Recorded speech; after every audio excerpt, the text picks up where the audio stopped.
Welcome again.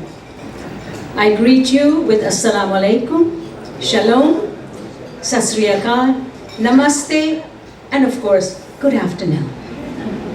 I stand before you today with immense gratitude and honor as I address this gathering.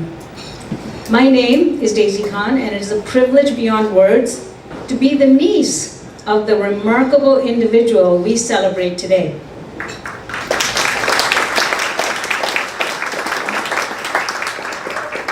But a little bit personally about myself. As I reflect upon the incredible journey that has led me to this podium, I cannot help but recognize the profound impact that Dr. Faroque Khan had on my life.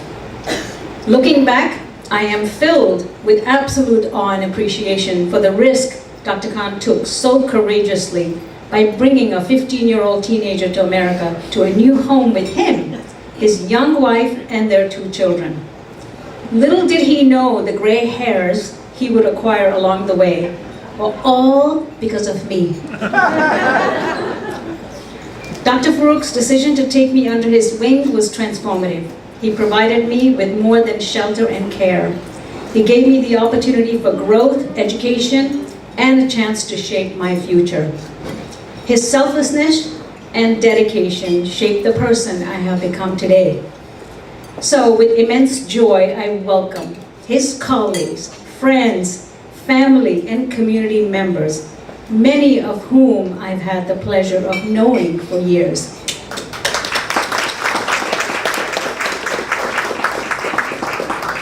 Our honoree is a man of faith. So to begin this auspicious occasion, let us first invoke our Creator, God Almighty, whom we worship in many names and in various languages, with one heart and one overarching prayer. Bismillahirrahmanirrahim. In the name of Allah, most gracious and the most merciful. O Allah, the sustainer of all creation, we gather today to recognize the tireless efforts of Dr. Khan, who has selflessly worked in your cause and continues to serve humanity with compassion and sincerity. O Allah, grant your devoted servant good health, because as you many of you know, Dr. Khan had a little bit of a health issue recently. And protect him from any harm and any adversity. Surround him with righteous people, as he has already been surrounded by so many righteous people. And grant him continued success in all his efforts. Ameen. Dear friends, today we gather here, 300 strong. Can we please have an applause for all of you? Coming from faraway distances to be here. And we have come together to confirm the common ground of all of our beliefs, to assert values that teach us to act in the highest sense of what it means to be human. God commands in the Quran, we have made you into nations and tribes, so you may get to know one another. Today, all these tribes are here, united in celebrating the accomplishments of an individual whose impact knows no bounds. Can we mention all the tribes that are here? I'll go by the oldest. How about a show of Hindus? How many Hindus do we have in the room? Please clap. James. Any Zoroastrians? Yes, we have a Zoroastrian. We have any Buddhists in the room? Yes, we have a Buddhist in the room. I know there are some Jews in the room. Yes? How about some Christians? Yes. I know there's a bunch of Muslims in here. Yes? And I know that there are a lot of humans in this room. Can we do a round of applause for all humans? Thank you. But Dr. Khan's impact extends beyond the walls of hospitals. He has been known to have an indelible mark in medicine, mentoring scores of doctors, earning their utmost respect and admiration. He understands the power of unity, and he embarked on a journey to build bridges between religions, cultures, and even public servants, as you will hear from many of them today. His remarkable journey reminds us of the profound impact we can have when we work together on a common purpose. But this gathering would not have come to fruition had it not been for the incredible organizing committee. May I call upon the committees to stand and step forward. Dr. Uni Mopen, Seema Rahman, Laurel Freed, Dr. Hafiz Rahman, Dr. Tanvir Mir, Rizwan Qureshi, Rabbi Michael White, Khalil Rizwan, Reverend Dwight Lee Walter, Amin Khwaja, Reverend Vicky Eastland, and more are listed on the program. Before we begin the Interfaith invocation, one important mention. The word prayer will be held outside at lunchtime. I know it's already time now, but please, those of you who want to pray on time, just before when lunch begins, please step out and join the lunch later. So, I want to invite Reverend Dwight Walter to the stage to begin us with a invocation of the Serenity Prayer. Dr. Reverend Dwight. Good afternoon, everyone. Reverend Dwight Lee Walter, Congregational Church of Patshaw. It is my honor, true, deep honor. I could ever possibly not be here with all of the things that Dr. Khan has done for us, already revealed, known to you personally, or soon to be revealed through the comments and other things. I was telling Daisy, and she said I should explain a little bit the Serenity Prayer that I chose to begin this as an invocation. Technically began from a Christian person, Dr. Reinhold Niebuhr, who was a professor at my alma mater, Union Theological Seminary in New York City. It was a long prayer, and the first couple verses of it were taken from him, and soldiers took it and carried it in their wallets. Alcoholics Anonymous uses it to this day. Women's groups, book study groups, all sorts of people have found a lot of solace and strength in this. And he was told during his lifetime, he's long past now, that people were taking and changing the words and tearing off paragraphs and using just one stanza. And instead he said, I am so honored that they would be that dedicated to me that they want to change the word and put a completely different meaning on it. So it was in that spirit of inclusivity and unity I ask us to recite together the first part of the Serenity Prayer, which is printed in your bulletin program. God of many holy names, grant us the serenity to accept the things we cannot change, courage to change the things we can, and the wisdom to know the difference.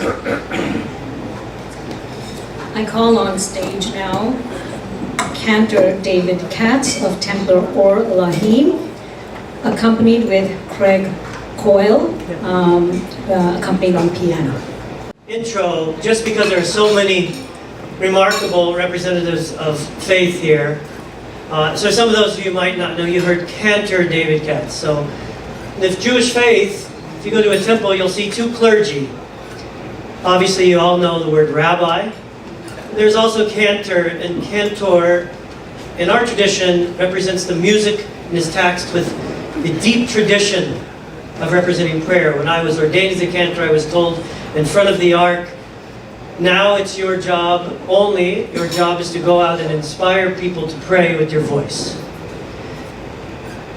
Given that intro, I have to say, being here is a remarkable honor. I've known this remarkable person that we're all here for today for over a decade. From interfaith services at our temple, I've had him to Passover Seders, interfaith Seders, and obviously we could go on and on and on, but I'll share with you something in terms of our tradition that says from the Talmud, in essence, you're only to give praise, the 50% of what the person's praise is in front of them. Right? So today, as I was asked to have the incredible honor of singing, I thought, well, Faroque was always talking to me over the years, over and over and over, about gratitude and thanks God. And every time you tell him, how are you? Thanks God. Right? And I thought, with my colleagues, I said, what should we sing? What should we present from our tradition? A blessing, a blessing. And I thought, he is such a humble soul and such humility that I've got to know that he doesn't need another blessing. Nor would he ask for one. He'd say, can I give one? So I thought, gratitude. He has taught us all over and over, gratitude. And in our tradition, there is one particular prayer that is, above all, about gratitude. It's called Modim. Modim anachnu lach. And I'm going to read the English for you and then present to you a composition that has been written for Modim. We have many different composers that can write in our tradition to set to prayer. But this one in particular represents, I felt, such a beautiful message that you would have given yourself. The English says, Modim anachnu lach. We give thanks to you. You are the Lord God and God of our ancestors forever and ever, rock of our lives, shield of our salvation, from generation to generation. We give thanks to you for our lives that are entrusted to your hand, for our souls that are in your safekeeping, for your miracles that are with us every day, and for your wonders and good deeds that are with us at all times, evening, morning, and midday. Good one, your mercies never fail. Compassionate one, your loving kindness never ceases. Our hope is always in you.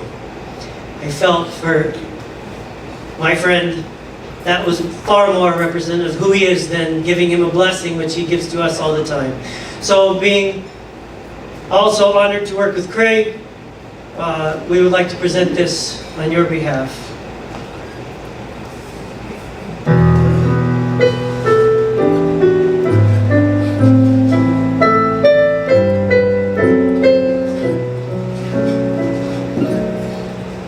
Modim anachnu lach, Modim anachnu lach, She'ata hu Adonai Eloheinu, Elohei Avoteinu.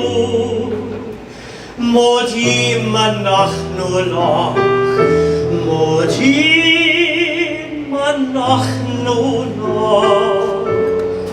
She'ata hu Adonai Eloheinu, Elohei Avoteinu, leholam va'ed. Tzor chayenu, magen yishenu, Ata hu l'tov ador. Tzor chayenu, magen yishenu, Ata hu l'tov ador. Modim anachnu lach, Modim anachnu lach, She'ata hu Adonai Eloheinu, Elohei Avoteinu. Modim anachnu lach, Modim anachnu lach, She'ata hu Adonai Eloheinu, Elohei Avoteinu, leholam va'ed.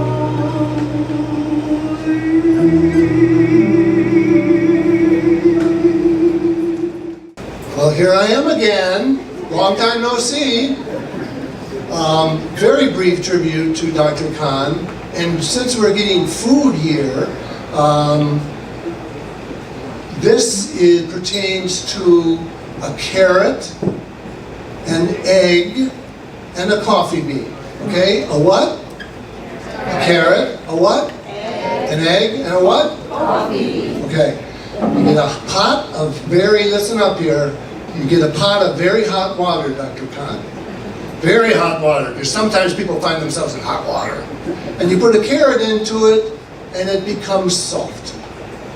You put an egg into it, and it becomes hard. You put a coffee bean into it, and it changes the environment. Thank you for being a coffee bean to me, Dr. Khan.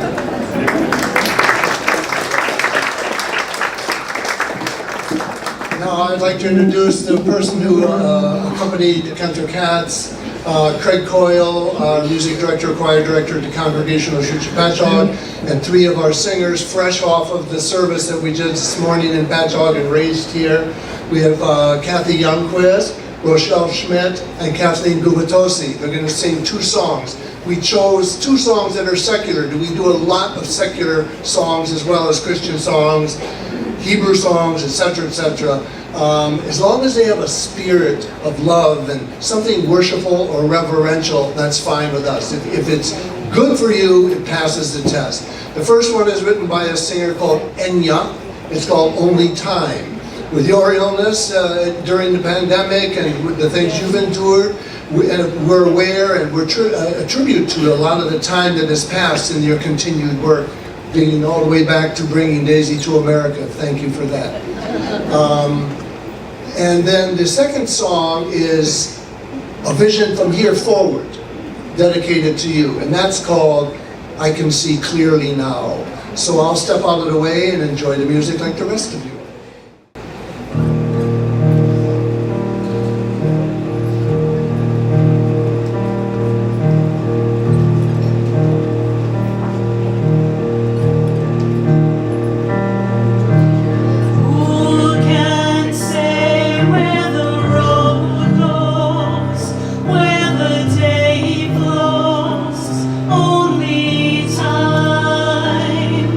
And who can say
And I'm so honored and humbled to be part of such a great occasion. The song that I will be presenting here is in the language Malayalam. How many Malayalis here? Any Malayalis? As you can see, faith and religion, God transcends regions and languages through music. This particular song is written in Malayalam, which is a language of Kerala, the place which is renowned for its communal harmony. It was written by K.H. Khan and set to music by M.K. Arjunan, who's a Hindu, and it was sung original by K.J. Yeshudas, who's a Christian. So with your permission, here's the song in Malayalam. ആയിരം കാതമകലയാണെങ്കിലും മായാതെ മനസ്സിൽ നിൽപ്പൂ ലക്ഷങ്ങളെത്തി നമിക്കും Medina Akshaya ജ്യോതിസിൻ പുണ്യഗേഹം സഫ മാർവാമലയുടെ ചോട്ടിൽ സാഫല്യം നേടി തേടിയൊരെല്ലാം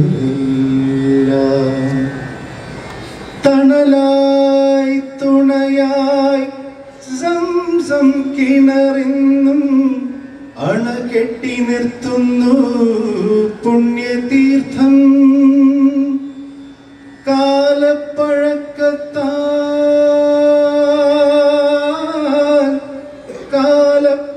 കാലപ്പഴക്കത്താൽ മായ്ക്കാൻ കഴിയുമോ ബിലാലിൻ സുന്ദര വാങ്കൊലികൾ ഖുർആന്റെ കുളിരിളം വാക്യങ്ങൾ എന്നുടെ കരളിലെ കരകൾ തഴുകിടുന്നു ആയിരം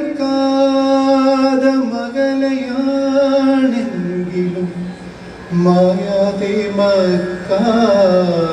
മനസ്സിൽ നിൽപ്പൂ ലക്ഷങ്ങളെത്തി നമിക്കും മദീന അക്ഷയ ജ്യോതിസിൻ പുണ്യഗേഹം സഫ മാർവാമലയുടെ ചോട്ടിൽ സാഫല്യം നേടി തേടിയൊരെല്ലാം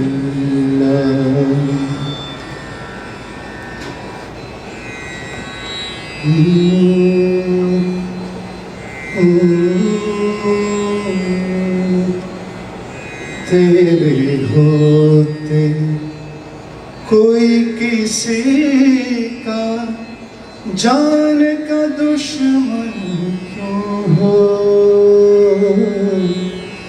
तेरे होते कोई किसी का जान का दुश्मन क्यों हो जीने वालों को मरने की आसानी दे मौला गुड़ियों को दाने बच्चों को गुड़धानी दे मौला गरज बरस प्यासी धरती पर फिर पानी दे मौला फिर पानी दे मौला फिर पानी दे मौला.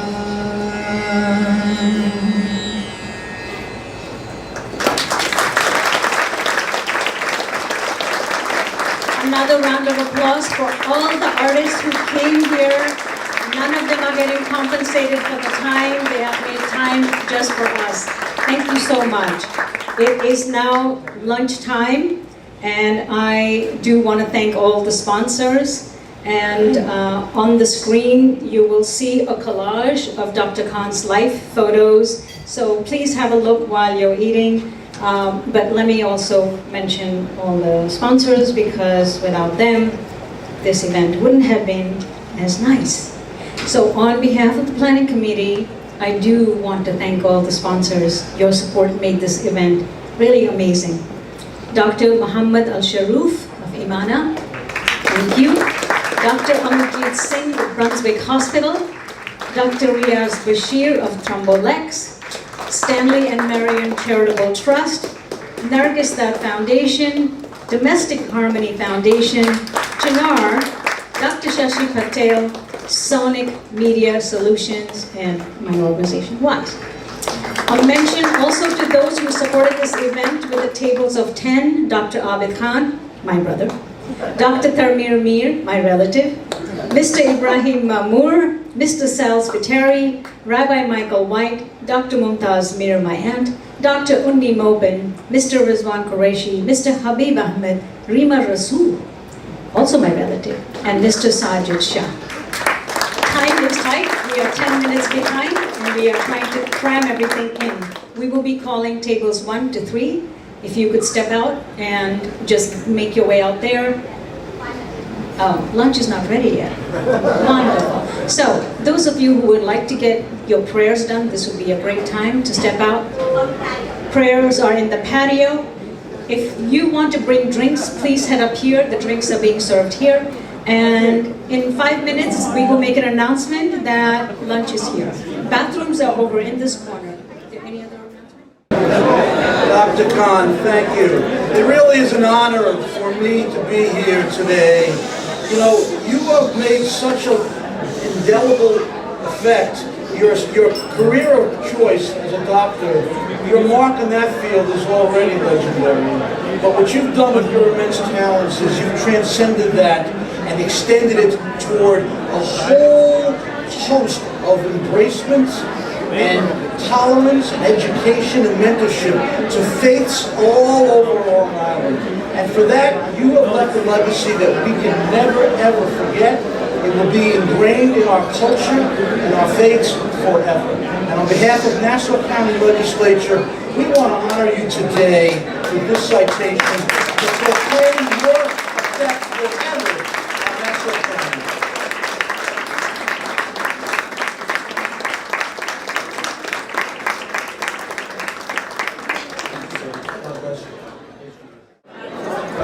Ladies and gentlemen, my name is Harry Rosa. I represent Town of Oyster Bay Supervisor Joseph Saladino. It's such an honor to present this citation on behalf of 350,000 residents to Dr. Faroque for his lovely and wonderful work. He's an inspiration to us all, and I'm grateful and I'm honored to be a part of this event. Dr. Sal, this is for you. Thank you on behalf of the supervisors.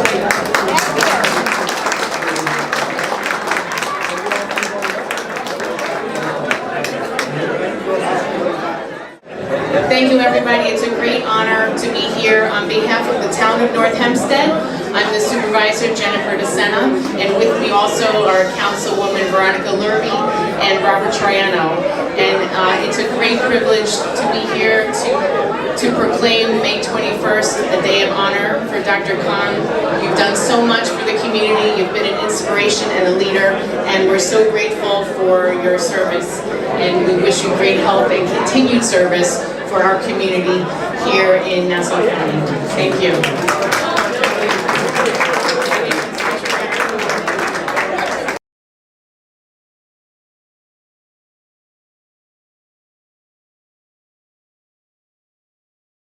Today we're here to celebrate the life and achievements of Dr. Faroque Khan.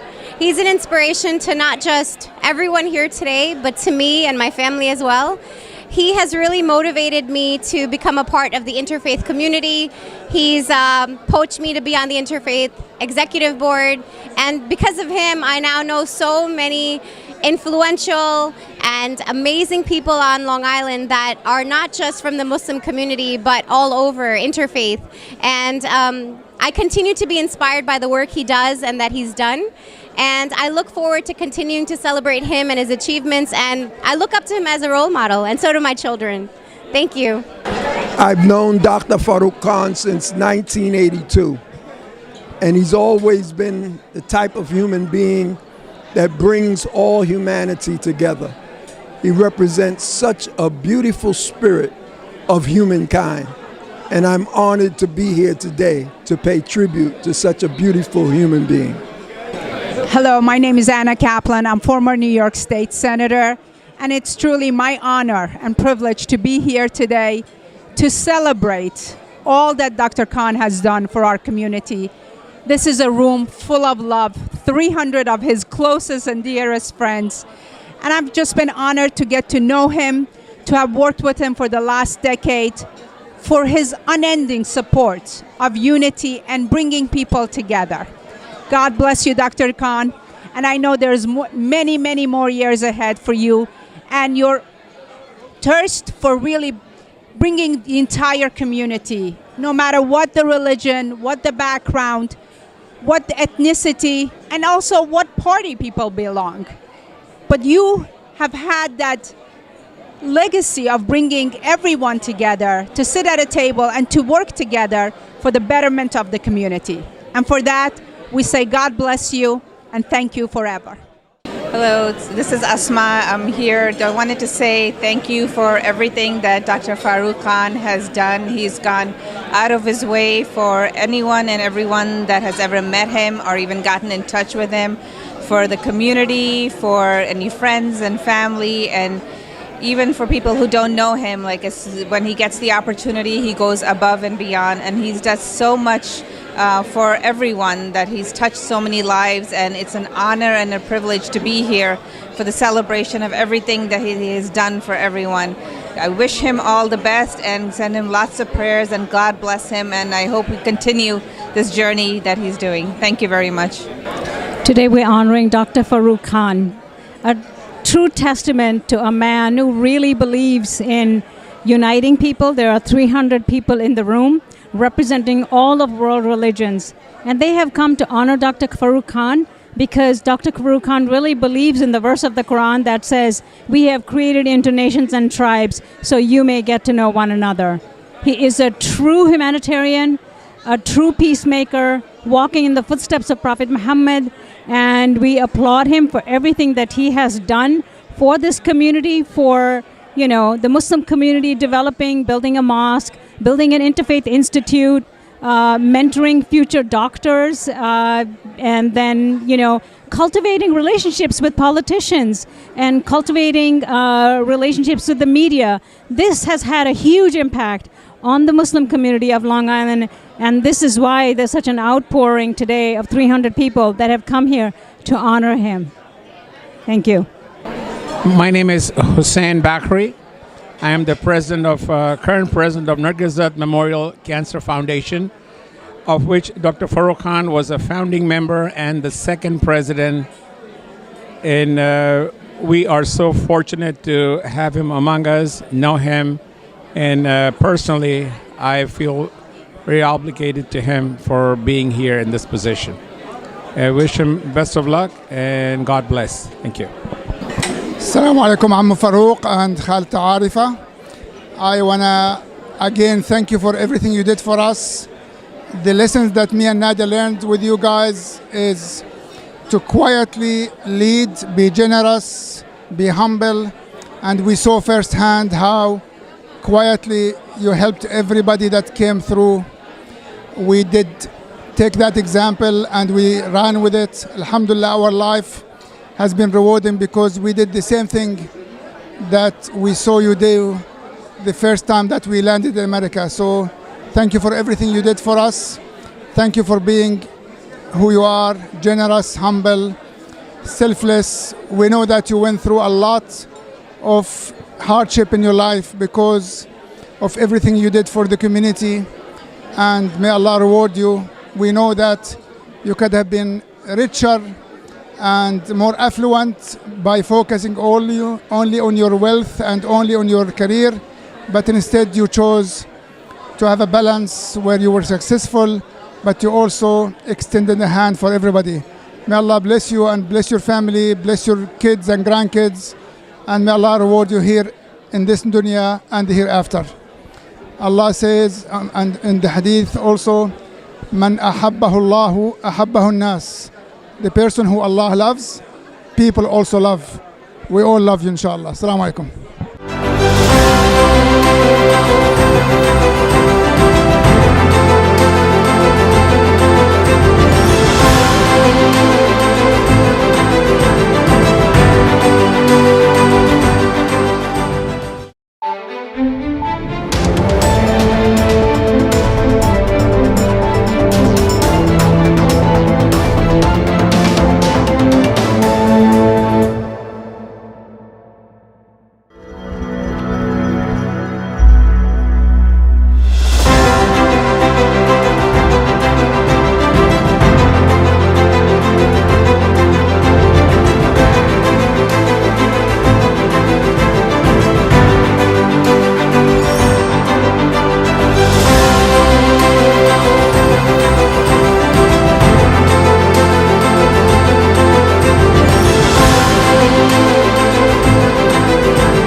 Assalamu alaikum everybody. Shalom, Sat Sri Akal, Namaste, good afternoon, peace and blessings be upon you all and your families. My name is Sohail Nabi. I've known Dr. Faroque Khan for over 20 years. When I joined ICLI back in 2003, Dr. Khan was the president, and I started getting to know him. And my first impressions of him were that Dr. Khan was a very cool, calm and collected person with a great sense of humor and an amazing stories to tell all the time. Every time I met him, he had a story to tell about all his experiences. As I got to know him, I realized he's nothing but short of a legend. As you can see from this journal, when it's passed to you, it's up to about 100 pages, but if we had more time, it could have been close to 200 to 300 pages. There was so much information that Dr. Khan has of his career that he's done. His family life, his career, his community service, his philanthropy, all the stuff that he's done, it's amazing. And alhamdulillah, he deserves all the credit that he is getting today at this beautiful event. You will notice a lot of achievements, countlessly ranging from his very successful career in medicine, mentoring his students and colleagues, families, and all his family's achievements, as you can see from his sons, his nephews, and all the others that have achieved, and his community service of Long Island and beyond, and the building of bridges that he has created over the years, especially with working with Rabbi Davidson for creating Amjad, and all the other organizations came later, now especially with Interfaith Institute that started about 5 years ago. His leadership style is a perfect blend of empathy, respect and decisiveness, making him a natural motivator for those around him. I would say one of his biggest achievements was creating our Muslim Neighbors TV program with Telecare as part of God Squad of the late Monsieur Thomas Hartman and Rabbi Mark Gelman. Under his guidance and leadership, the Muslim community received unprecedented awareness, growth and success. His ability to inspire and rally people around a common goal has led to significant accomplishments for our community in Long Island and New York. One key thing that I learned whilst working on this journal, I must give credit to one of our students who helped me with this journal, Tanya Das. She unfortunately isn't here today. but she helped put it together as well with me, is that Dr. Faroque Khan actually exemplifies the teachings of our faith, the guidance of the Quran, and the teachings of our Prophet Muhammad Sallallahu Alaihi Wasallam. The way he has successfully balanced his family life, his work life and achievements, as well as his relentless work, community work on interfaith dialogue. All I can say is that whatever initiative that Dr. Khan has been involved in, whether it's professional, community or volunteer, his leadership, participation has brought different dimension to the success of all those initiatives. I am grateful for his leadership, his dedication, vision for the community of Long Island. He definitely has left an undeniable mark on the lives of so many, including myself, and has shown us what it truly means to be a visionary, a motivator, and a leader. Wishing Dr. Faroque Khan and his family many years of success and well-being. Thank you very much. So in the journal, I think everybody has the journal. Please let us know if you don't have the journal. Everyone has the journal. And this is a keepsake, so you will really enjoy reading it. But I want to bring your attention to 10 things that you may not know about Dr. Khan. You know, every honoree has to be roasted a little bit. So, 10 things you do not know about Dr. Khan. Number 1, he was the first medical student who practiced injections on his nieces and nephews. We were his guinea pigs and I was the first one. Number 2, well, he had the distinction of being the first doctor in Kashmir to use surgical instrument to circumcise, previously done by barbers in his locality, of course.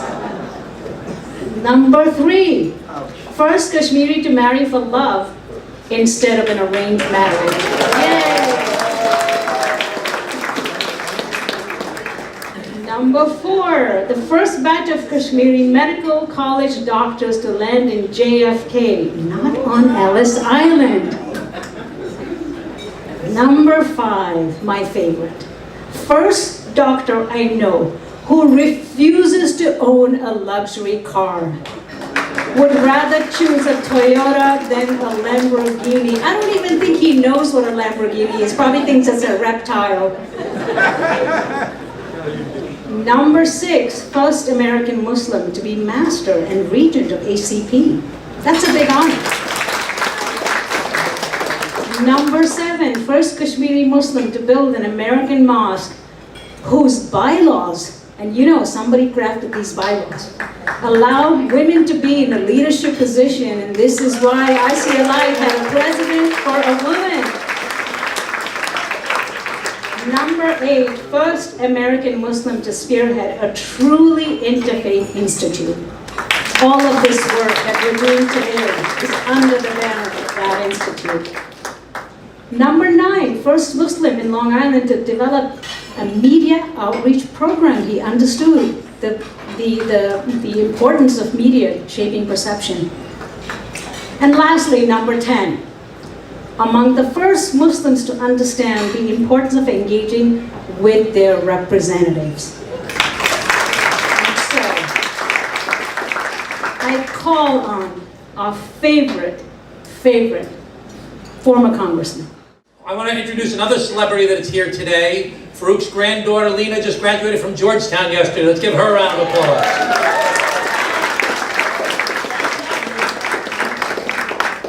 So, I look out at this room, and this room did not just happen.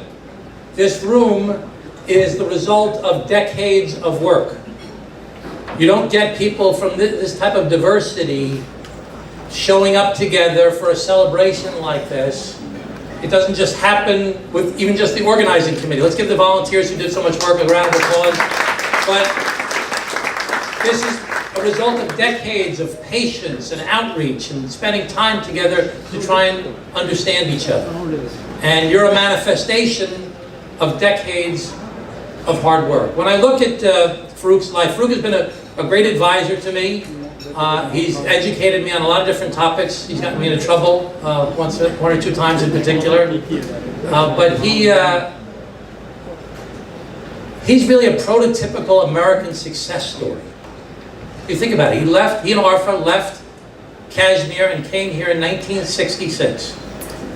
And within 10 or 11 years, he was the chair of the pulmonary disease department at Queen's Hospital. Then he went on to become the chair of medicine at the Nassau University Medical Center until about 1999. And during that time, you know, you saw the things with Father Tom that were up here. That started back in probably the 90s. He helped found ICLI in the 80s, along with Arthur. Just so many different, he was so successful in such a short period of time, all these different, and he was a Republican on top of that, can you believe that? He was living a great American success story. And his interfaith work, as I said, began a long time ago, in the 1990s. But then 9/11 happened, and everything changed for many of the people in this room.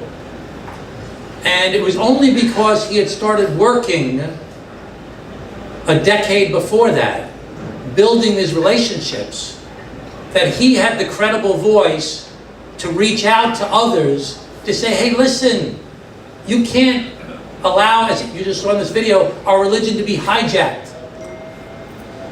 You can't allow everybody to be painted with a broad brush. You need to learn more about what we do. And instead of backing off, he dove more into the idea of educating people. And he became the president, for the second time, of the ICLI, the Islamic Center of Long Island, in 2002, which is right about when I became county executive in Nassau County.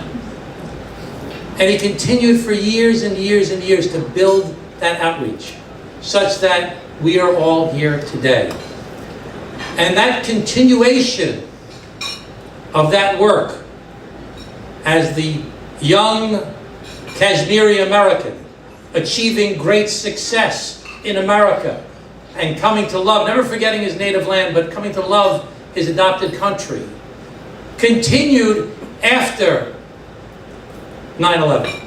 And he embraced the American ideas of equality and democracy even more, and promoted the idea of tolerance even more, such that we are here to celebrate him today. He didn't want to be celebrated. We talked about this a year ago, that he should be honored.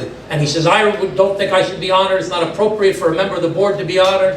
And I sent an email to the group, and I said, Faroque Khan is not a dictator. He doesn't get to decide whether he's going to be honored or not. And so he's being honored today, despite the fact that, as everybody's talked about his great humility, despite the fact that he didn't want to be honored for his work. But I'm so glad that we are honoring him today. Are you glad that we're honoring Faroque Khan today?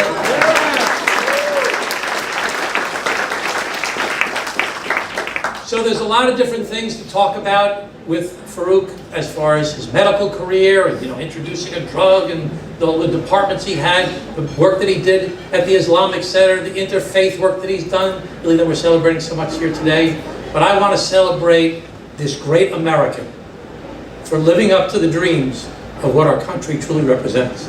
Thank you, everybody. I don't know how to say former congressman, so I'm going to continue to say Congressman Thompson, because you are congressman in our hearts always. I'd like to now bring Bob Keeler up to the stage. Bob has a lot to say about what Dr. Khan did with media representation. So in the little piece that I wrote for today's journal, I talk about how difficult it is to say no to Faroque Khan. By the way, it's equally difficult to say no to Daisy Khan. It runs in the family, so I'll be brief, Daisy, I promise you. But now I'd like to talk briefly about how good Faroque is at saying yes. And by that I'm going to start off selfishly by saying that his saying yes to me meant a lot. I was a reporter, I was a religion writer. I wanted to tell people about Islam, let them know what Islam was really all about. And, you know, this was the 90s. This was before 9/11 happened. But believe it or not, in the 90s, there was still a lot of misunderstandings about Muslims. A lot of misunderstandings. So if Faroque had been suspicious of me coming to ask him questions, it would have been perfectly understandable. But he wasn't. He said yes. So the first time that his name appeared in the story in Newsday under my byline was about the wonderful dialogue that took place between the Islamic Center of Long Island and Temple Bethel. You know, I'm Catholic, but the Islamic Center of Long Island is my favorite mosque. I consider it my home mosque. And Temple Bethel, my favorite shul. I've spent a lot of time there. They put together a lovely, long-running dialogue between the two congregations led by Faroque Khan and by Rabbi Davidson, who's here today. And that was very important in the building of this understanding. And I'm going to quote something that Faroque said about learning about the Holocaust from those dialogues. He said, "Unless you hear it from someone whose father and mother have been there, it's not the same thing," which I thought was kind of wise to say.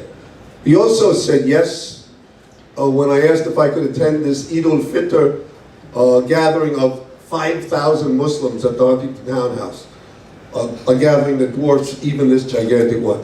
So that enabled me to tell our readers, including Christians, how much better Muslims are at fasting.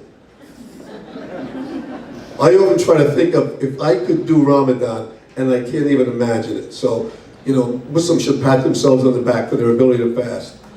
Perhaps his biggest yes to me was his willingness to talk to me and Arfa's willingness to talk to me about their Hajj. It was a very difficult pilgrimage, as Hajj always is.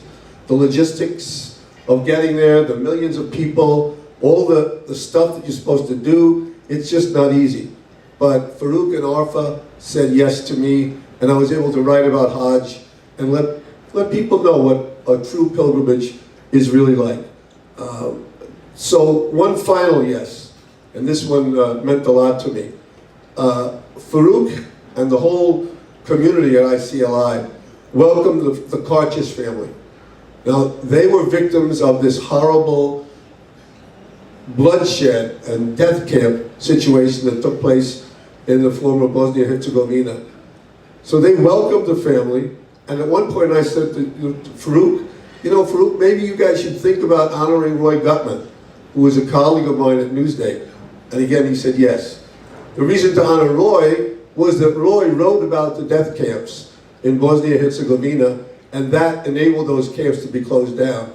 Both of the Karchich brothers, Arshad and Edin, were in those camps.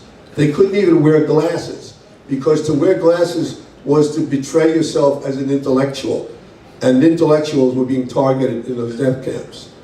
So after they had survived the ordeal, Faroque offered Arshad Karchich a research position, and he lived for 5 months with Faroque and Arfa. And I'm going to quote from what Arshad said in the story. "They were angels, really the best people I ever met." So now, I hope you'll all join me in saying one word to Faroque and Arfa, and that word is yes! Yes! Yes! Can I please bring up to stage Anna Kaplan?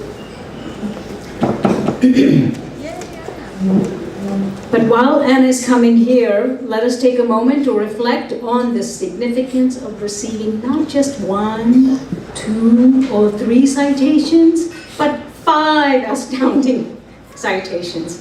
I mean, who gets 5 citations in the same get-go? Please.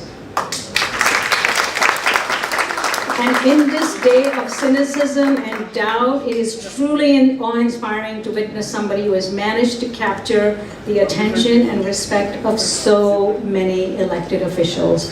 And with that, I turn over to Anna Kaplan, who is known to us, also a board member of Interfaith Institute, along with Tom Swazi. So see the wisdom of all of these people coming together. Thank you. Salaam alaikum. Shalom. Salam from my native country, Iran. And namaste. I am truly honored and privileged to be standing here with you, all of you, friends and family of our wonderful honoree, Dr. Khan. I have to say, as an immigrant just like him, seeing him being recognized today, I think is really very meaningful. To see an immigrant coming from another country and called this country home, a country that opened its arms to him and people like me and gave us a home and gave us opportunities to work and recognize our American dream. Only in America. I stand here before you as a former New York State Senator, as a former councilwoman. And I have to say, one of the best things about being an elected is the fact that you get to meet so many different people in this diverse community we call home. Diverse Long Island. I look around and I see, Dr. Khan, 300 of wonderful people from different backgrounds, different religions, different ethnicity, and yes, different parties as well. And honestly, it's Dr. Khan, and it's a tribute to him. He's built relationships with everyone who's wanted to work with him. About him wanting to show and teaching all of us that our diversity is our strength and that we can all coexist together and work together, break bread together, and appreciate each other. We all pray to the same God, no matter how we pray. And that He's always taught us understanding each other and learning from each other will help us to grow not only as human beings, but also as a community. I want to thank you for your friendship, Dr. Khan, for always welcoming me. I met you through ICLI, but I've been at your home for different meetings. Thank you for all the work that you've done. Thank you for your continued work. Your work is even more important right now, where we are going through some very difficult times in this country. But I hope that we all can understand we're all in this together, and we all have to work together. And that we could have him always be an example for all of us. Thank you, and God bless you.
Can we go to the previous slide, please, so we can just show the citation? Seema, do we have the citation? Can you please get it up? Dr. Khan, can you please step forward? You're going to be given another citation. This is a citation by the Nassau County legislator from Richard Nicolello, presiding officer, and all 19 legislators. And the interesting thing is, Anna is a Democrat, and Richard Nicolello is a Republican.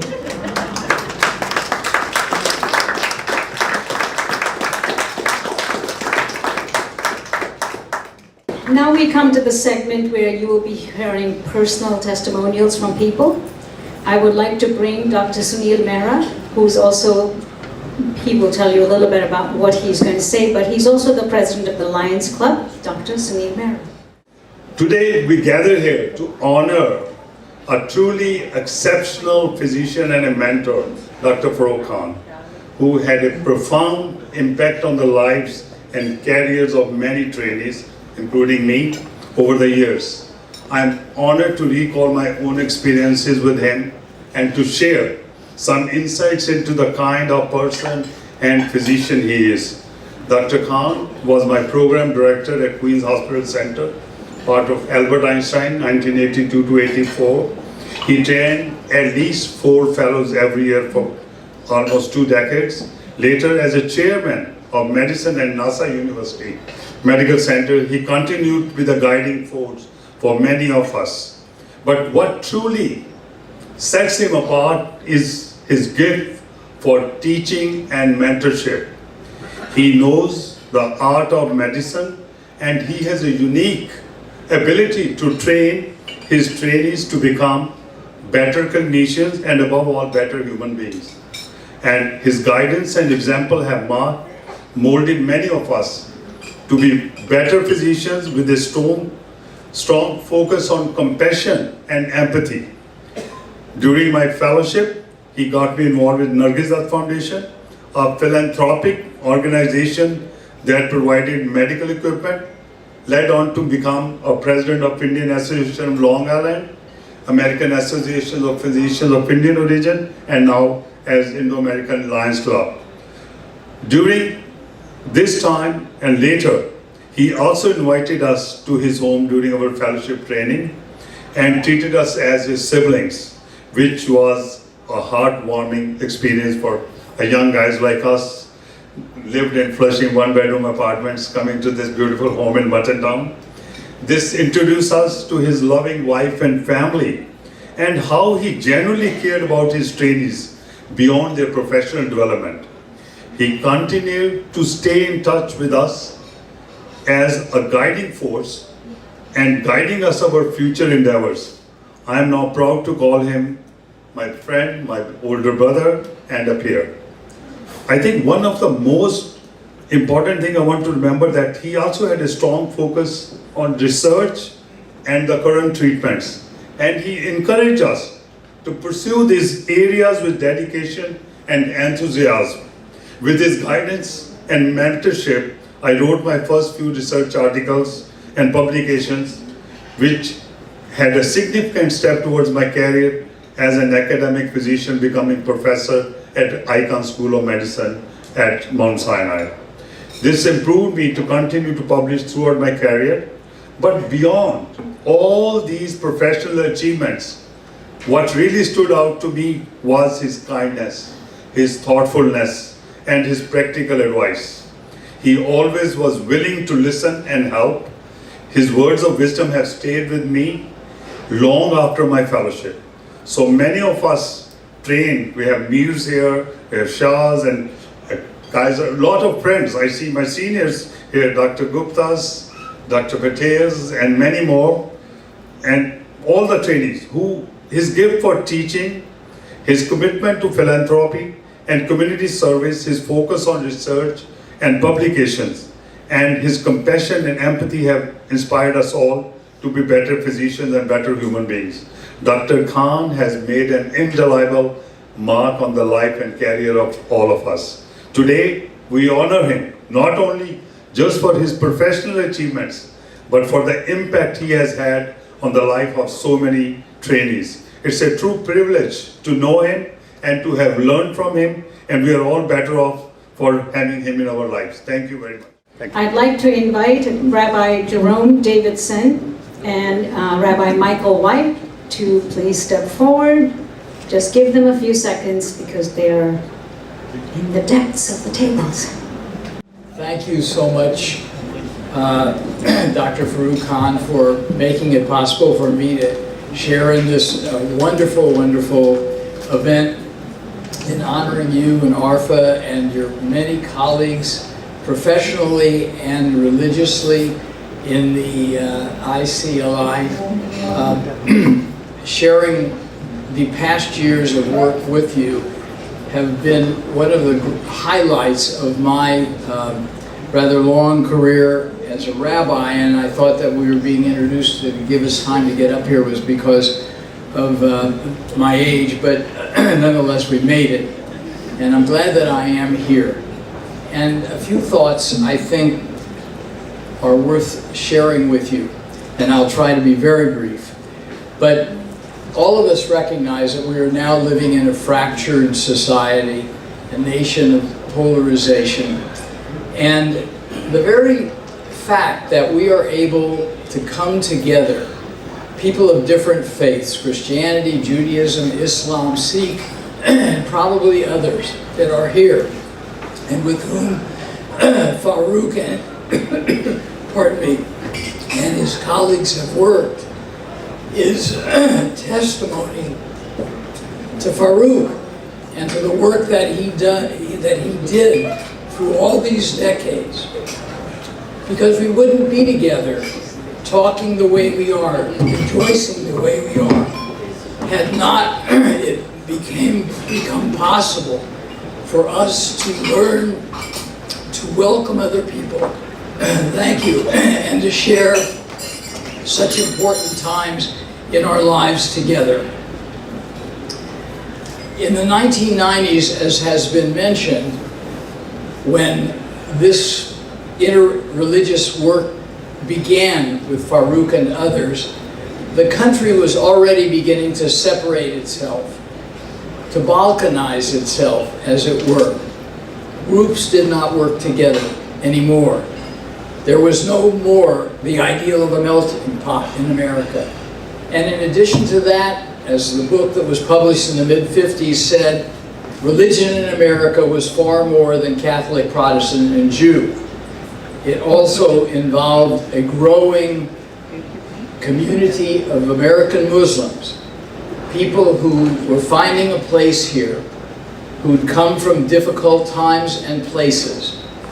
And it became apparent to me, because I was doing work with the Reform movement as the chairman of interreligious activity of a commission, that we ought to be reaching out. There were professional Islamic leaders and professional Jewish leaders who knew each other and met together and would occasionally speak at each other's gatherings, but the people didn't know each other. And certainly there was a sense of lack of trust of the other. And it became important not just for the authorities to talk, but for the people to come together and to become friends. And so we sought out a community from Great Neck to some other place on Long Island, but who could find a group of Muslims? We were so ignorant, we didn't even know that there were communities of Muslims on the island until the word did come around about the Islamic Center. And Bobby Rosenzweig, a lay leader in my congregation, whom I'm very sorry to say passed away about 2 weeks ago, but she's here, I know, in the spirit of this group, put out some phone calls and discovered Faroque Khan, his existence and his institution. And when we asked, would he come, it was that yes that we heard about a few moments ago. Would he come and talk to us? He and Ghazi Khan, one of his colleagues here, came. We had a meeting. Faroque was so very warm and welcoming and loved the idea of getting together and talking, bringing people together. And so we did. And the American Muslims and Jews in Dialogue, AMJI, became into being. And we met for months in different people's homes, and then for years it went on. Things were personal. We talked about our lives, about our understanding of our faith. And then, while we had always kept the tensions in the Middle East out of the picture, they came into the picture with the Intifada in the year 2000. They came into the picture with 9/11, and it became important for us to express ourselves on these matters. Angers were flaring in some of our meetings, but always, thank God, we were able, and I remember it once at Mrs. Rosenzweig's house, where after the yelling stopped, and Faroque, of course, brought peace to the discussion, we had coffee, we shook hands, and we said, we'll continue it next time. And we did. And we did. Our dialogues moved from the home and a dozen or so people from either community to larger gatherings in our synagogue and in the mosque. Faroque came and explained what Muslims felt about 9/11, having been often accused of being somehow involved in it. He came and explained the Danish cartoon controversy to us. We brought people from the temple to the mosque to talk about the difficulties that Jews had to go through to become acclimated to American life and to preserve their religious identity. And the Islamic community, which was a generation behind in that kind of adaptation, was very grateful to it. But most of the Jewish community, when all of this started, were untrusting. And I suspect in the Islamic community there was that lack of willingness to really collaborate. But because of Faroque Khan, and because of the decency and the intelligence and the warmth and the vision that he brought to the discussions and to the meetings that took place in synagogue and mosque, we were able to grow, we were able to prosper as a group, and Faroque was willing to go to large gatherings of Jews and speak to them from his heart. And as a result, they listened and cared a great deal about what he was having to say, what he was saying. And they went off to form in their own communities the kind of dialogue groups or meeting groups with Islamic communities that were nearby. And I can say now that throughout the country, I'm sure that in almost every city where the population allows it, because there are enough Jews and Muslims to do so, there has been contact and there has been a meaningful program developed. And that is simply an outgrowth of the seeds that Faroque planted for all of us and for our country. He and some of you have come to the Hebrew Union College, the training ground for rabbinic students of the Reform branch of Judaism, to help us teach about Islam. And our rabbinic students now have the opportunity of studying the Quran, believe it or not. And they now know, going forth into their communities, that the Quran teaches what the Torah teaches, what the New Testament teaches, and that will bring together the kind of community that all of us really trust will take place in the future. Whenever there was a tragic outburst of violence, the Islamic community, if it took place in a synagogue, would rush to show solidarity and love. And the same was true with the Jewish community and with the Christian community. And this has grown the sense of belonging to each other, the sense of speaking out when there were those who came to defile the name of one of our religions, that there was a sense of binding together against the trouble that others were suffering. And I really believe with all my heart that Faroque Khan somehow was able, with all of the virtues that were spoken about him, all of his wonderful qualities, his dignity, his intellect, and his devotion to faith, really made a difference, not only in Great Neck and in Westbury, but all over Long Island, all over New York, and all over our country. And these rabbinic students who met him and Dr. Chandri and the Ahmeds and learned from them, they are now rabbis in different communities, and they are bringing this lesson and the meaning of your celebration to life. And I know we'll continue to do so.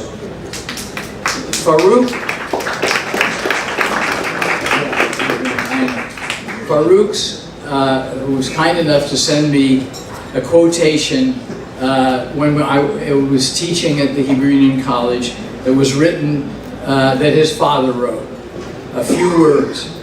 His father wrote, "We Muslims must, individually and in cooperation with one another, do good, fight against evil, and cultivate centers of service to homes and communities to bring rays of happiness and hope."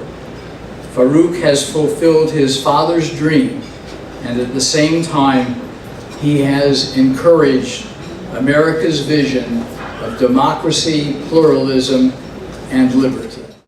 I just want to offer one brief Jewish teaching in honor of my friend and mentor and teacher Faroque. There's a Jewish legend that refers to what we call in Hebrew the Lamed Vavniks. Lamed and Vav are two Hebrew letters. They're an acronym for the number 36. And according to legend, there are 36 unique individuals who walk the earth, anonymous to everybody but themselves. But they have been designated by God to sustain all life. Their deeds are generous and kind. They are exemplars of the highest ethical and moral standards. They are the embodiment of grace. And even without knowing, they inspire all of us to be better human beings. The whole world continues to exist and thrive because of these holy individuals, and they don't even know it. I have no doubt but that Dr. Faroque Khan is one of those 36. No doubt about it. He devotes his life to us, drawing our greater community closer to our aspirations. We are a better community thanks to him. I am a better human being thanks to his friendship. So, Faroque, as my people say, Mazel Tov. Assalamu alaikum wa rahmatullahi wa barakatuh. May the peace, mercy, and blessings of Allah subhanahu wa ta'ala be with all of you. One thing I didn't know about Dr. Khan was that his favorite color is lime green. So Dr. Khan, by the end of 2023, inshallah, we'll be looking forward to seeing a green Lamborghini.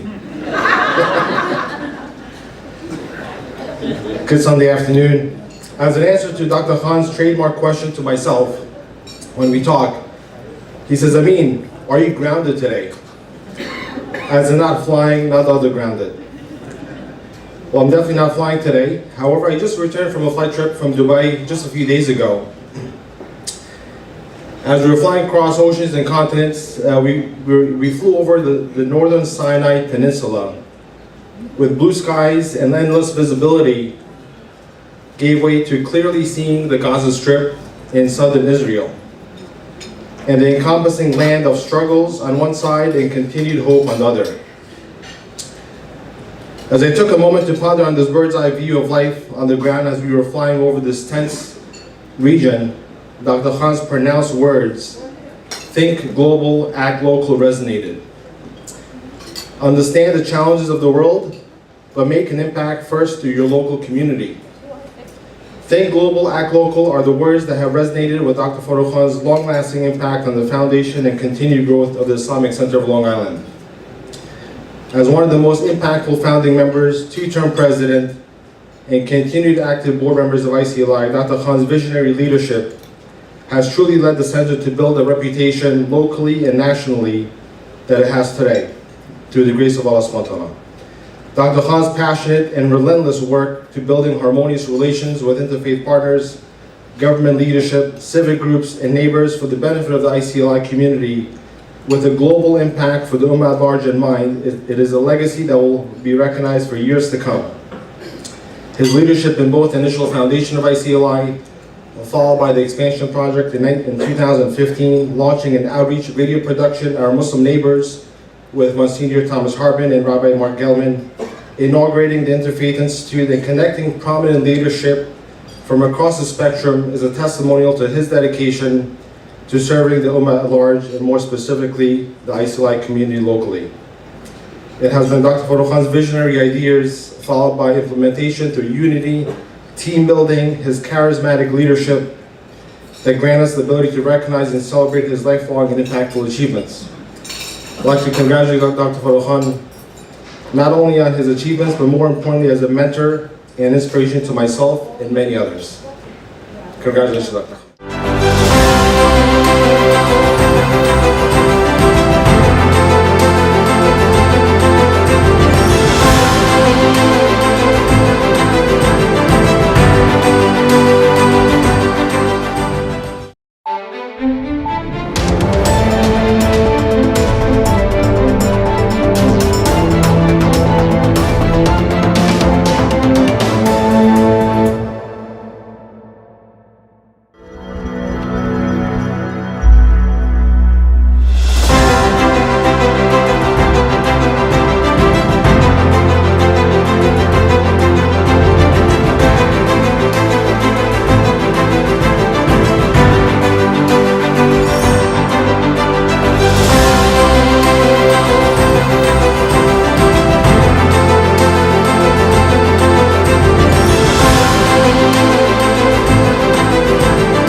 You've all heard about Dr. Khan being an interfaith leader, a great medical professional in his own right. But today I would like to just play a video of a completely different perspective. So I'd like to draw attention to Dr. Khurshid Guru. I'm Khurshid Guru, and I'm standing at the Future Kashmir Museum at Niagara Falls. I have known Dr. Khan since I came to this country. My start in this country was because of him.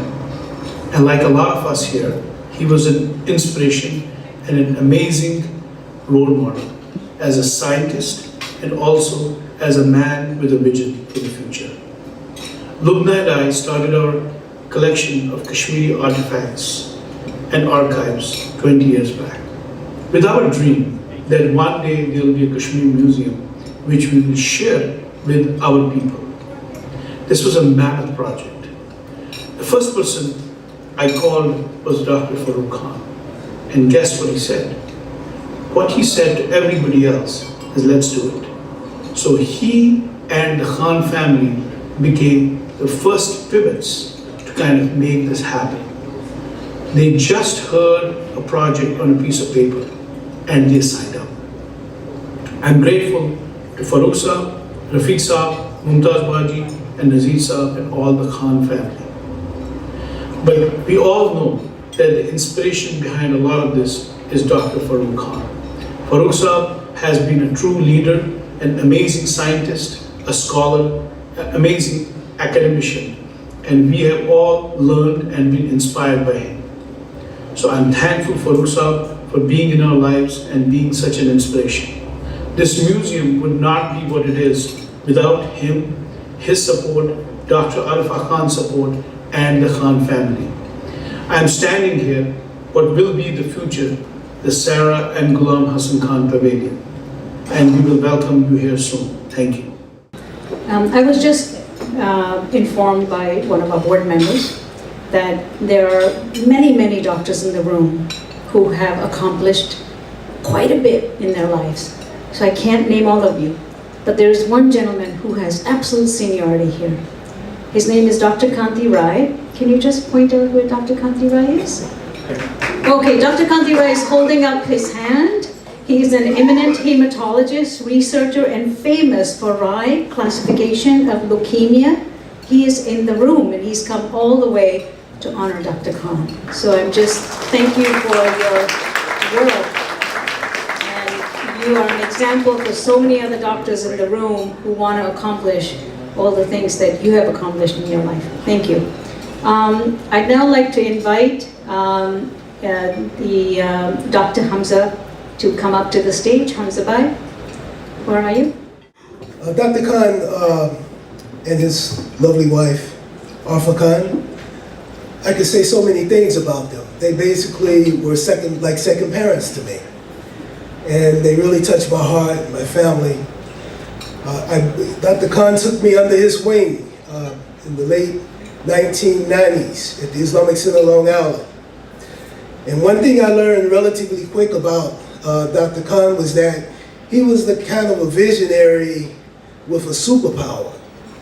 And what I mean by that is that when Dr. Khan came to you and he requested your participation in an endeavor, he did it in such a manner that made you feel so important that you couldn't say no.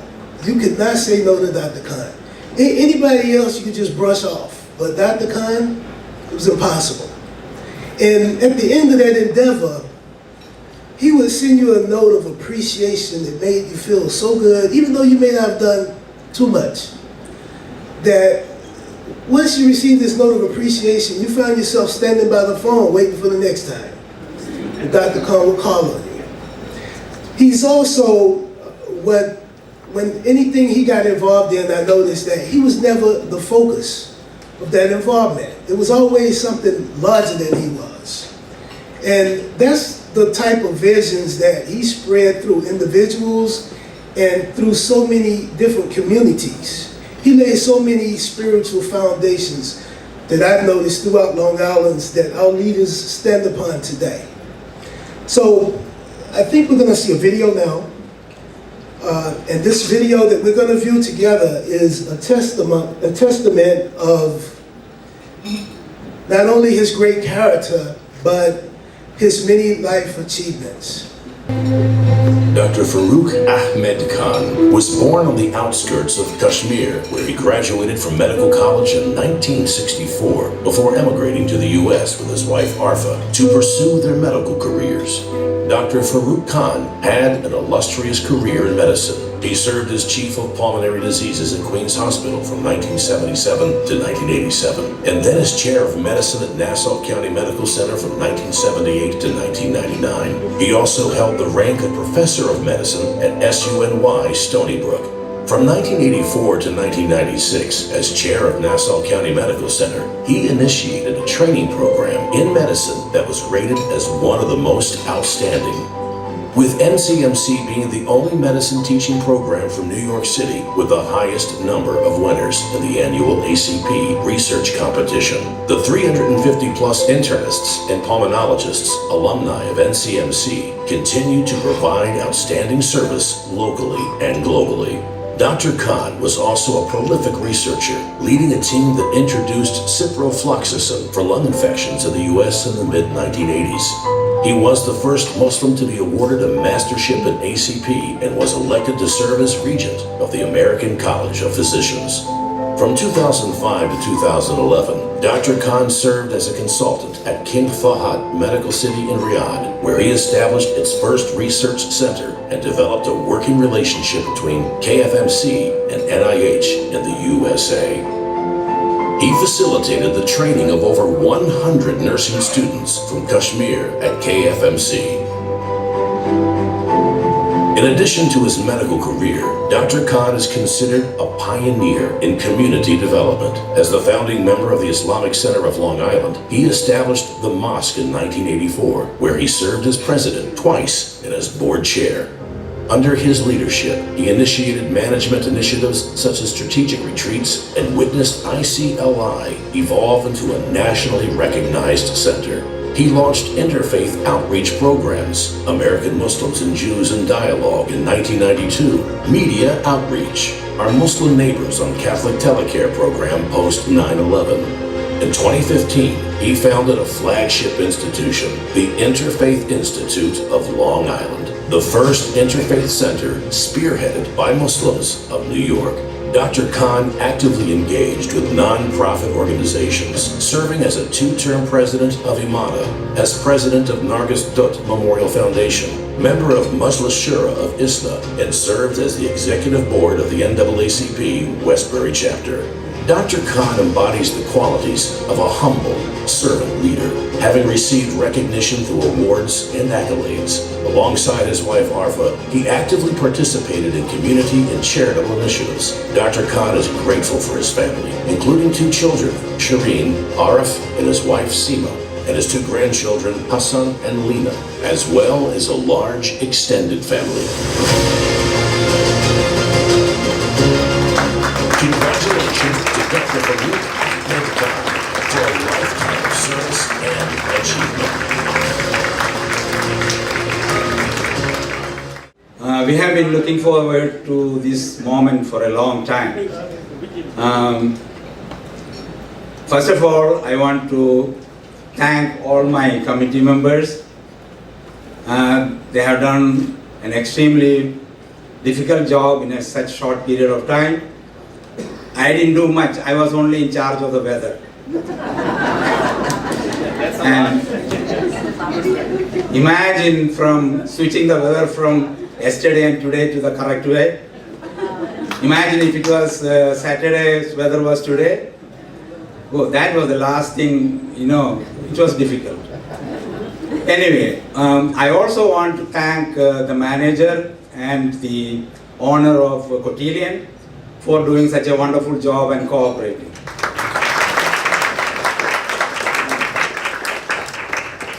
Now, I would like to ask Dr. Khan to come over. The whole crowd will come to you.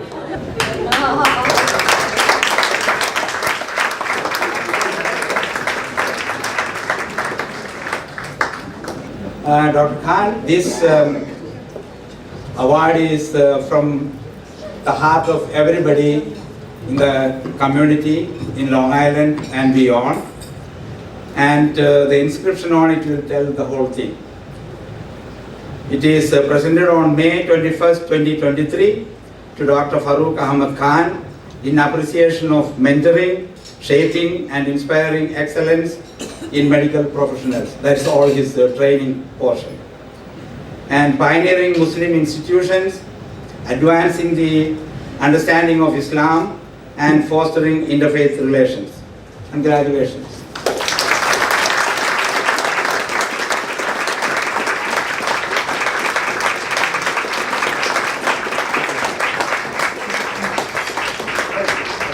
We will now hear some words from Dr. Khan himself. As these presentations were going on, I was looking right and left. Who are they talking about?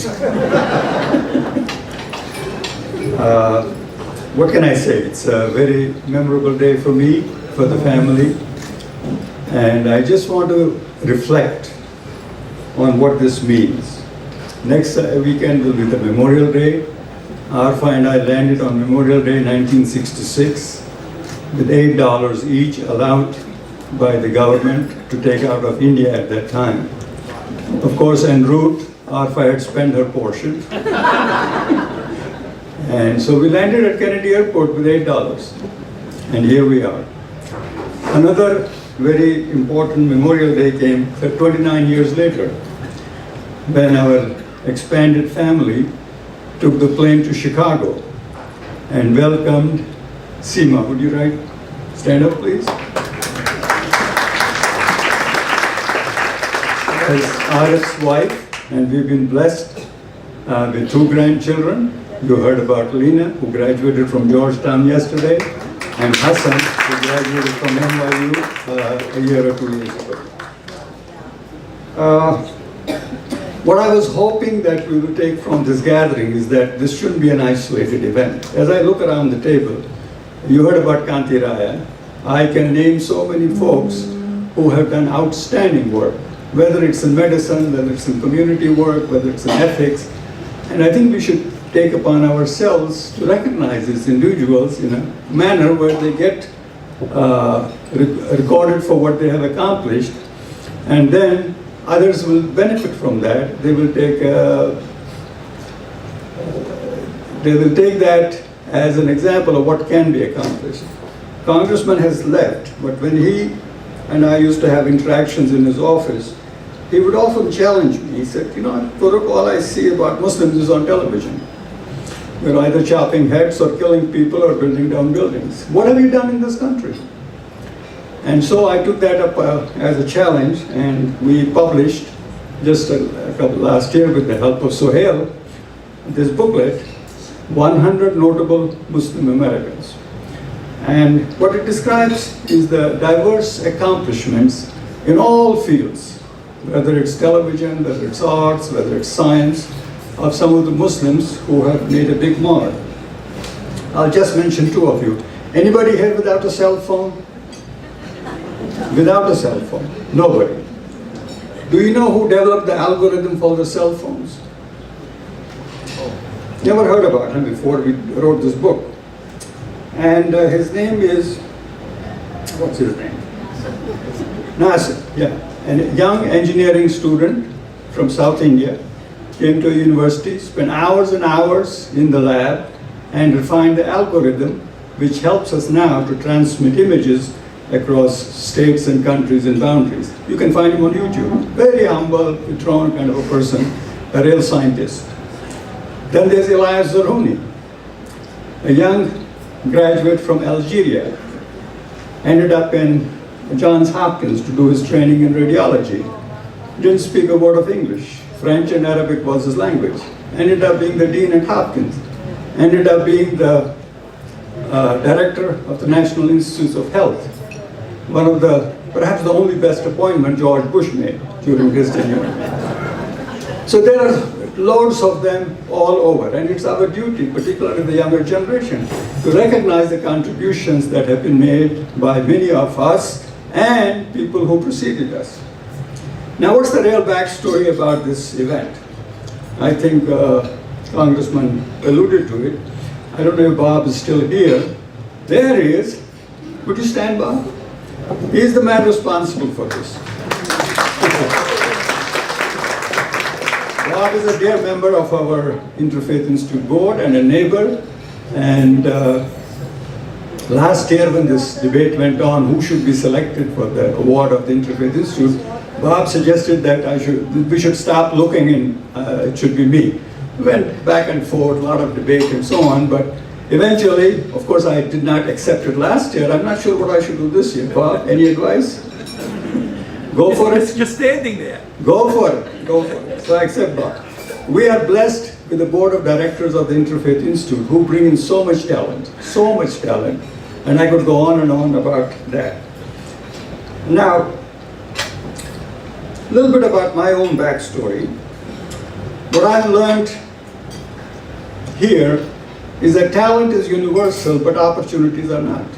I've just mentioned two names, one who invented the algorithm for the cell phones, and the other one who ended up director of NIH. If they had not come here, a land of opportunity, and put in their effort, they would not have made it. And that's the story of many of us sitting in this room. Opportunities are plentiful and we're grateful. Now my remaining time will be spent on the two letters, airmail letters, not the email letters, airmail letters, one phone call and one visit, which transformed my life. What am I talking about? The real story about my life started 100 years ago.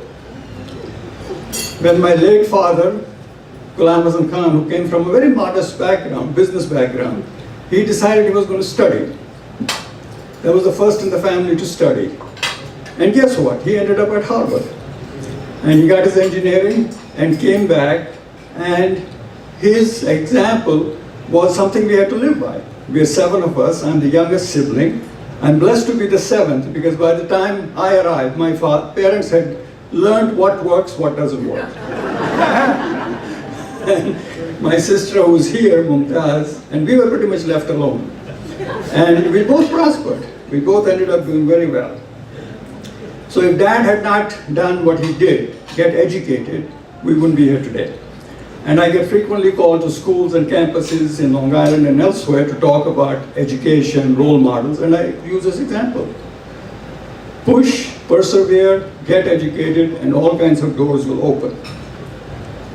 What else happened in Kashmir before we came here? We went to school, I went to an Irish school and did reasonably well, and was looking forward to getting educated somewhere outside Kashmir to see the rest of the world. And guess what? A new medical school popped up out of nowhere. And I landed in that new medical school in the first batch. And I'm so delighted that several of my classmates from that batch are here. And we graduated, we got quality education at minimal cost. And another seminar I could put on education in the United States. The tuition fees are ridiculous. For going to college and affording a quality education. So we came here, well that was the education. Then something happened in the med school. I saw this young woman. I don't know what happened. Was it her initiative? Was it my initiative? To make a long story short, we ended up getting married April 16, 1966. The event was much smaller than this event. I can testify to that. Arfa also was the valedictorian of the class. Now, I have a few words to say. If anybody is planning to get married and aiming high, there are things you need to know ahead of time. And so we came, we landed, we got educated and finished our training, and the deal was that we would finish our training and go back to Kashmir. And then the first letter which I was referred to arrived. My father wrote back, this was 1971 or early 72, and my mother never forgave him for that. He said, I suggest you don't come back to Kashmir. And the reason he wrote there, he said, you will be an eyewitness to the atrocities which will happen in Kashmir. And when I met with Congressman Swazi many times, I told him, I'm just bearing witness to what's going on in Kashmir. So that basically cut our plans for returning to Kashmir, so we decided to make United States home, and that too by choice.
And that was the one letter. The second, basically, we settled, we got good professional positions at LIJ, at Queens Hospital Center. We had close friends, family, young family growing up. ICLI came around, and so we were busy, we had busy lives. And then in my professional career, I had three major responsibilities. One was at Queens Hospital Center. Is Shashi still here? Shashi Patel? There he is. My mentor, Nathan Serif, had an argument with the administration. He was the chief of the service, and he just left. And I was called by the CEO, said, you want this job? I said, all right. I took the job without knowing what was in it. It was Shashi, one person, fellow, myself, Most of the other people had left. But in the ensuing years, a few years later, Sunil Mehra arrived, and we were blessed to have some great, great trainees, and we built a very reputable program in Queens Hospital Center dealing with lung diseases. And the second position I had was at Nassau County Medical Center. And it was a surprise that I got the job, because I was the only applicant among the 29 who had applied for that position, and all the others were local graduates, and at that time the atmosphere was not very friendly towards people who were trained outside. Anyway, we took over a department which was, what shall we call it, an intensive care unit, breathing on ventilators, life support. The training program, the house staff they had less than 50% pass rate. The attendings were here and there, private practice, hospital practice. It was a mishmash. And the 10, 12 years I spent there, when 1999, my tenure there was over, we had almost 100% board pass rate. And you saw that news clip. It was ranked as among the top programs for training of internal medicine. We had research programs, we had attending staff who wouldn't want to leave. I encouraged them, but they wouldn't want to leave. So that was second. So the point of this is that always aim for leaving a place better than you find it. Always shoot for that. And also I learned very quickly that people will listen if what you ask them to do, you are willing to do yourself. Whether it's a tough ward assignment or whether it's something which is not very pleasant to do, if you do it yourself, they will get the message. And then, June 2005, we get a call at home from Saudi Arabia Embassy that we'd like you to come and visit the ailing king. I said, what are you talking about? Summer, June, Saudi Arabia? And those of you who know history perhaps have learned that if things don't go well with kings, with medical, what happens to the physicians? That's an old medieval. But anyway, the young lady I was talking to earlier pushed me. Said, how many people get to treat a king? Get on the plane and go. So I went there and spent a week, and during that time, I guess they liked what they saw, and I was recruited to be a consultant for a 1,000-bed mega King Fahd medical city, where I had gone for a year. I ended up staying 6 years. And we established their research center, their bylaws, and all kinds of stuff. And in the journal, those of you who have an interest in it, you can read that stuff.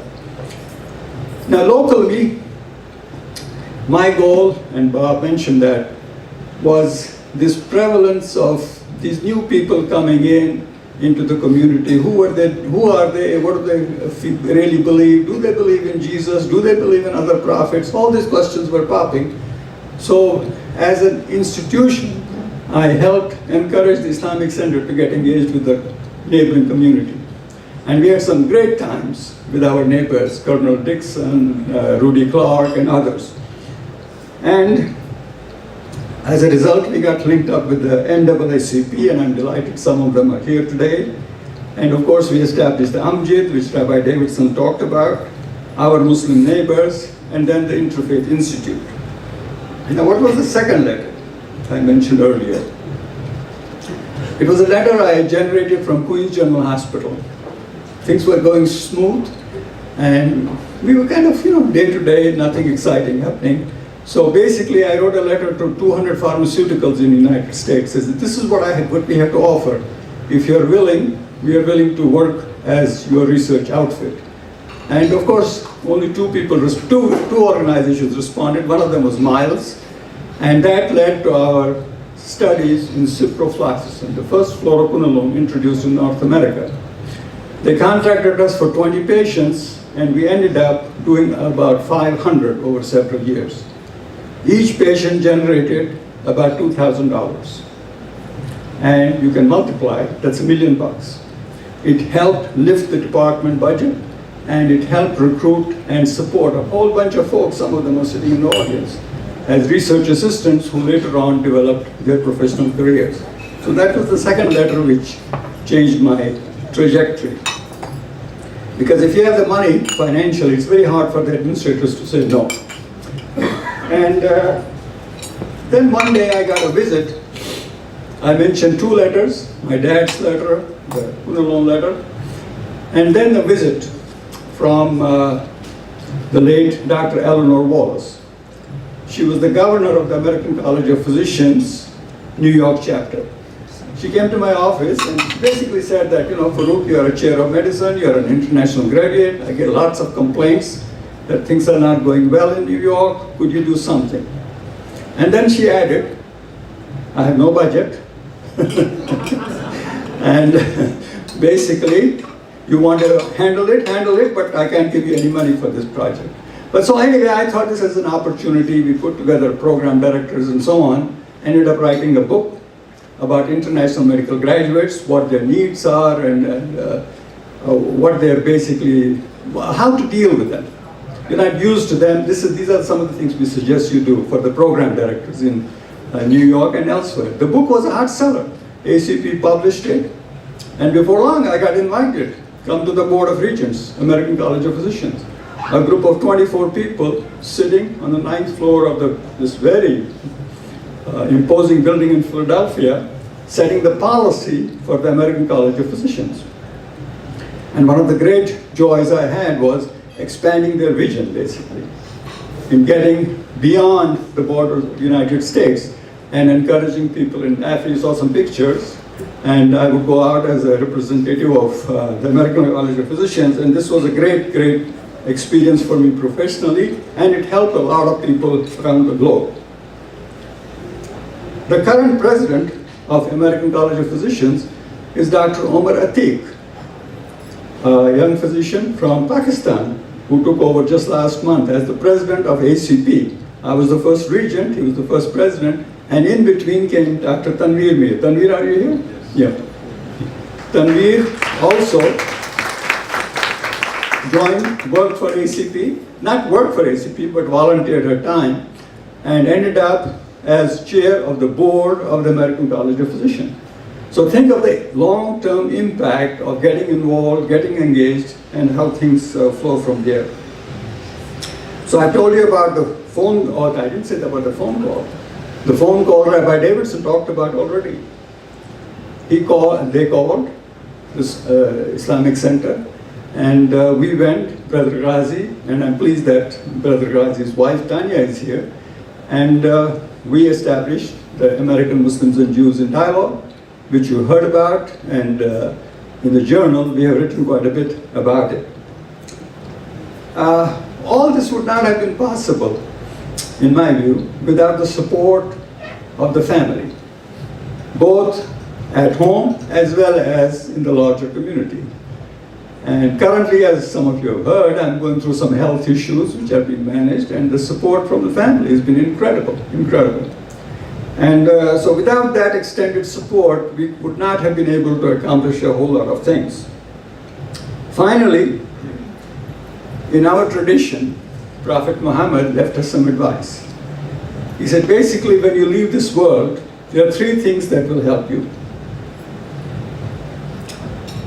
And achievement dinner was not one of them. Achievement luncheon doesn't count. What counts is what you leave behind is charity. Have you established something which will help generations of people who will come after you? Second, and we have a family foundation. You'll read about it in the magazine. We have been able to help in small scale, and recently we have talked amongst the family. We're going to expand it and make it reach larger. It's called AFK Foundation, and it's been around since 1997, helping relieve people who need immediate help and so on and so forth. That's one thing, ongoing charity. Second, we have a famous cricketer here, Amjad Khan. He flew from Dubai to be with us, and we are in the final innings of our life now. And I had a visitor from Islamic Medical Association last night. He wanted to do a long tape on me, and he was very kind of hesitant. Dr. Khan, how old are you? And so basically I told him I just hit 80. So we are in the last stages, final stages. So what we leave behind will be, what do you leave in goodwill? What will you leave as far as charity? The second, have you left any institutions, any education, any books which will help the future generations? And the third one, if you have children who will pray for you and who are pious, those are the three things that really matter after we depart this world. And finally, I know it's been a very crowded afternoon. I haven't had a chance to sit down and really chat with some of you who I'm seeing after 20, 30 years. For those of you who have the time and the energy, we can, after the meeting is completed, we can put some chairs together and kind of have an informal chat for 15, 20 minutes, half an hour, if that's convenient. So finally, my thanks to Uni Mupen, Daisy, Seema Rahman, and all the 10, 12 other members who worked so hard in putting this program together. I watched the Zoom sessions and back and forth emails and so on. It's a lot of work. And particularly on this weekend, when there's so much going on with graduations, with the events elsewhere. And that song, the second song, which was sung this morning, was so appropriate. The rain has left us, the sunshine has come. And yesterday, as all of you know, it was really, really tough out here in Long Island. So thank you, Daisy. My piece is done. So I know Dr. Khan got a big award for the trophy, but I'm going to give him my own trophy. I have a #1 because he's been #1 in service.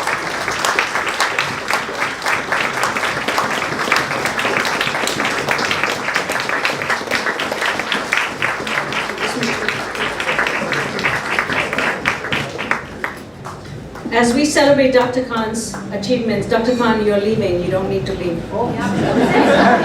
It is only fitting that we take a moment to acknowledge the person who has been an unwavering pillar of support throughout his life.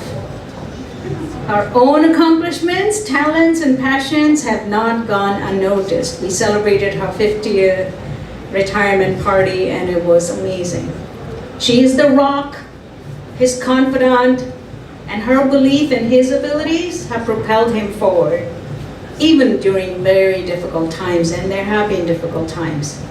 Together, they have forged a partnership built on love, trust, and shared aspirations, which is a reminder to all of us that there is indeed always a greater woman behind a great man. They are a living example of how greatness is not achieved alone, but through the partnership of two individuals committed to each other's success. Please join me in welcoming this accomplished wife to the stage to celebrate this remarkable couple.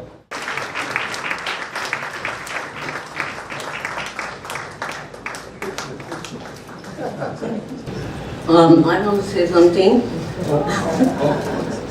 I really want to thank the organizing committee. I was a volunteer in that committee, and how every Sunday at 3 p.m. he had a Zoom session for over a month. 2 months? 2 months. And the result you can see today. And the award that Faroque has gotten, I think, is well deserved.